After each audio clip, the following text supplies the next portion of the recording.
네, 안녕하세요. 버크TV 시청자 여러분. 오늘은 좌파는 왜 망하는가에 대해 한번 말씀드려 보겠습니다. 정치에 관심이 많은 분들도 막상 좌파가 뭐야? 라고 물어보면 명쾌하게 대답하기 힘드실 거예요. 아니면은 여러 번 중에 나는 좌파가 아니야 라고 생각해 왔는데 영상을 보시고 나면은 나도 좌파였구나 라는 생각이 드는 분도 있을 수 있겠습니다. 그러면 먼저 좌파가 뭔지 정의부터 한번 내려보겠습니다. 그래야 왜 좌파는 망할 수밖에 없는지 알 수가 있겠죠. 위키피디아에 좌파를 검색해 봅시다.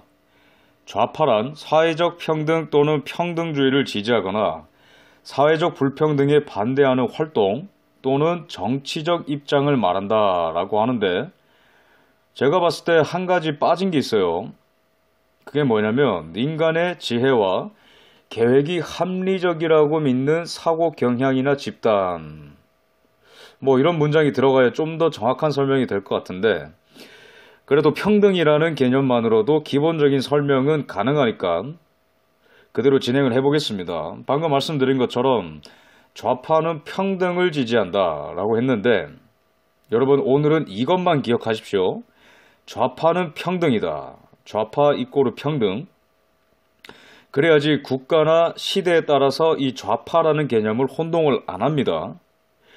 그렇다면 평등, 제가 평등이라고 말씀드렸는데 이렇게 말씀드리면 막연하죠. 뭐가 평등해야 되느냐, 이런 질문이 남습니다. 좀 더 구체적으로 제가 좀 말씀드리자면, 좌파가 주장하는 평등이란 신분의 평등을 말합니다. 신분의 평등. 그러면 또 이런 질문이 남아요. 신분의 평등이 그럼 구체적으로 뭐냐? 대표적인 것을 좀 꼽자면 경제적인 평등, 성평등, 인종 간의 평등, 이런 것들이 있어요. 그러면은 도대체 좌파는 평등을 위해서 뭘 주장해야 되느냐, 무엇을 주장하느냐, 이걸 아셔야 돼요. 제가 간단히 몇 가지 예를 들어 보겠습니다. 경제적 불평등을 겪는 사람들은 이렇게 말합니다. 나는 지금 이렇게 못 살고 가난한데 국가가 나서서 뭐라도 해줘야 되는 거 아니야? 부자의 세금을 좀 더 올려야 될 것 같은데? 그래야 좀 더 평등한 사회가 되지 않겠어? 두 번째로는 성적인 불평등을 겪는 사람들은 이렇게 말하겠죠. 나는 여자로서 사회에 유리천장이 있는 것 같아. 그거 좀 부셔줘. 여성들이 더 나은 삶을 살 수 있게 국가가 좋은 제도 좀 마련해줘봐. 세 번째로는 소수인종인 분들은 나 인종차별을 받고 있어. 이런 인종차별 받지 않게 국가가 나서서 뭐라도 해줘. 이런 주장들을 예를 들 수 있겠죠. 제가 방금 말씀드린 이슈들 외에도 여러분들이 만약에 어떤 불평등한 사회적 이슈들에 대해서 국가가 적극적으로 개입해야 한다 라고 믿는다면, 인정하기 싫겠지만 여러분은 좌파입니다. 정치 스펙트럼을 이렇게 넓게 펼쳤을 때 정확하게 좌파에 해당하는 거예요. 그렇다면 여기서 잠깐, 우파는 평등을 주장하지 않는 게 아닙니다. 보수 우파, 이런 진영은 굉장히 비도덕적이고 인간미 없고 기득권만 보호하는 집단이라는 이런 주장에 속지 마세요. 좌파든 우파든 둘 다 잘 되자고 그러는 겁니다. 그렇다면 좌파 우파가 지향하는 평등의 차이는 뭐냐? 제가 말씀드리겠습니다. 우파는 기회의 평등을 주장하고 좌파는 결과의 평등을 주장합니다. 우파는 이렇게 말합니다. 기회가 평등하면 사회적 평등이라는 거는 자연스럽게 따라오는 거야. 그리고 모든 불평등에 대해서 국가가 해줄 수 없는 일도 있다. 이렇게 인정을 합니다. 또 빈부격차도 인정을 해요. 그래서 누구나 시장에서 자유로운 거래와 활동할 수 있게 국가는 최소한의 역할만 해라. 최소한의 역할이란 치안이나 국방 같은 역할을 말합니다. 쉽게 말씀드리면 국가가 모든 영역에 개입하면 오히려 역효과가 난다고 우파는 믿습니다. 반면에 좌파는 빈부격차, 인종차별, 성차별에 대해서 국가가 개입을 해라, 그리고 할 일을 해라, 이렇게 주장합니다. 그래서 결과적으로 우파는 작은 정부, 좌파는 큰 정부를 지향하게 되는 거죠. 좌파 우파의 차이에 대해서는 이렇게 말씀드릴 수 있겠고, 간략하게. 근데 오늘의 주제는 좌파니까 좌파 이야기를 좀 더 해보겠습니다. 제가 아까 좌파는 결과의 평등을 원한다고 말씀드렸는데 가령 이런 거예요. 저 사람이 갖고 있는 지위, 재력, 기득권, 특권 이런 결과물을 나도 갖게 해줘. 뭐 더불어 잘 사는 세상을 말하는 겁니다. 뭐 의도는 좋아요. 저도 차별받는 거 안 좋아합니다. 부자들만 잘 먹고 잘 사는 세상 정말 삭막하죠? 특정 인종만 우대받는 세상 전혀 아름답지 않습니다. 특정 성별만 우대받는 세상 이것도 옳지 않아요. 여성들도 합당한 능력만 있다면 합당한 대우를 받는 게 맞습니다. 이런 불평등, 이런 부조리 없애자는 거 다 좋다 이거예요. 저도 그걸 원합니다. 그래서 이런 방송도 하는 거죠. 하지만 제가 문제 제기하는 것은 그들의 방법에 문제가 있다는 겁니다. 여기서 한번 깊게 생각해 봅시다. 깊게. 우리가 이런 불평등을 바로잡기를 원할 때 과연 누가 그 역할을 맡을 거냐입니다. 우리가 책임을 떠넘기는 건 쉬운데 그 책임을 떠맡는 대상이 국가밖에 없다라는 것이 우리 사회가 갖고 있는 구조적인 문제입니다. 여러분들이 참된 지식인이라면 이런 이슈들에 대해서 국가의 개입을 우리가 허용할 때 혹시 위험한 결과가 생길 가능성은 없을까? 이런 고민을 한번 해봐야 된다는 겁니다. 그래서 경제적인 평등, 성평등, 인종평등, 학력평등, 교육평등, 의료평등 이런 것들을 다 끼고 나서 인피니트 건틀렛처럼 펀치를 날리면 평등한 사회가 올 것 같은데 역사가 말하는 것은 사회가 오히려 평등해지기는커녕 혼란스럽게 된다는 겁니다. 이게 바로 오늘 드리는 말씀의 요지예요. 오늘은 경제적인 부분만 좀 집중적으로 살펴봅시다. 우리나라가 참 경제적인 불평등에 대해서 고민이 많죠. 그러니까 보수 대통령이라고 하는 박근혜 전 대통령마저도 경제민주화라는 슬로건도 걸고 그랬죠. 근데 이것도 좌파적 접근입니다. 진정한 우파는 이런 식으로 처방을 안 하죠. 그러면은 국가가 개입하면 할 수 있는 조치가 뭔가? 제가 4가지만 예를 들어서 말씀드리겠습니다. 첫 번째, 알바비를 올려줘. 최저임금을 말하는 겁니다. 알바비 올라갈 때 기분이 좋죠. 근데 이렇게 한번 반대로 생각해 봅시다. 가게에 들어오는 손님의 숫자가 그대로면 사장님의 소득도 그대로겠죠. 근데 이런 상태에서 직원들의 월급만 올려주면 사장님의 소득은 상대적으로 줄게 됩니다. 그러면 알바를 덜 쓰게 되고 사장님이 몇 시간 일을 더 하고 말겠죠.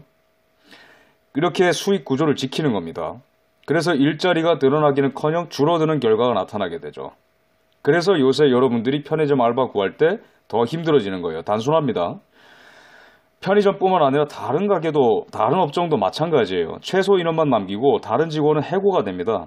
그게 여러분의 아버지가 될 수도 있고 친구의 아버지가 될 수도 있어요.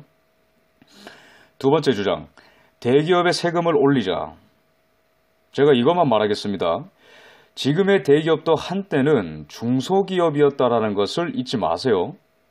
뭐 우리나라 대기업들은 국가가 대놓고 키워준 거 아니냐 이런 질문도 나올 수 있는데 이 부분에 대해서 제가 설명을 드리면 길어지니까 나중에 제가 또 따로 다루겠습니다. 그래도 질문하시는 거는 언제나 환영입니다.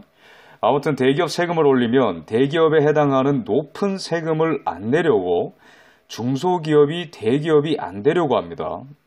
그냥 그 수준에 안주하는 거죠. 그러면은 자연스럽게 해외 투자도 직원의 숫자도 자본 규모도 제품 경쟁력도 딱 그 수준에 멈춰요. 또 아니면 어떤 현상이 나타날까요? 대기업이 해외로 나가버리겠죠.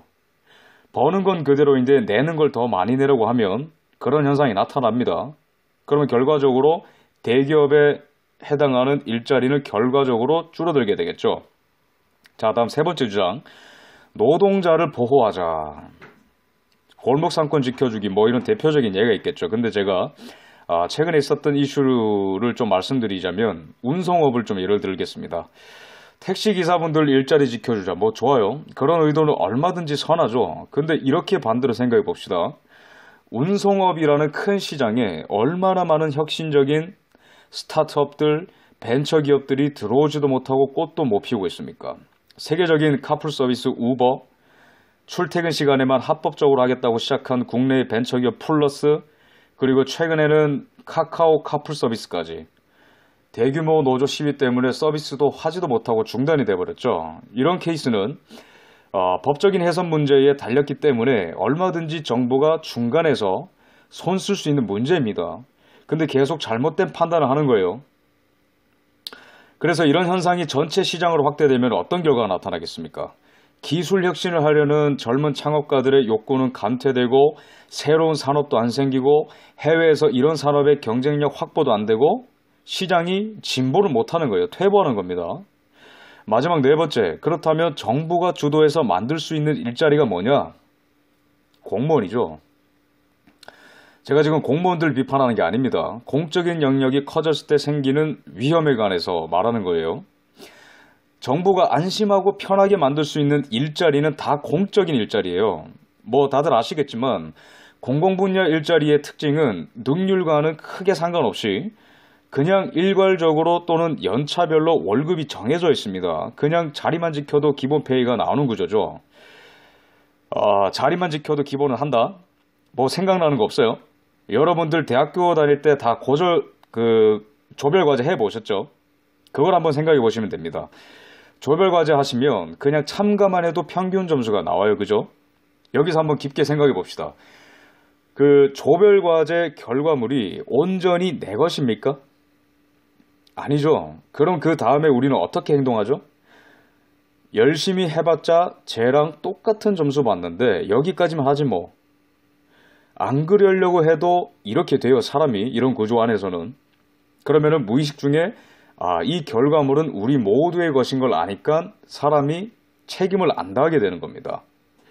내가 한 만큼 못 가져가는 거. 이게 바로 공익의 한계예요.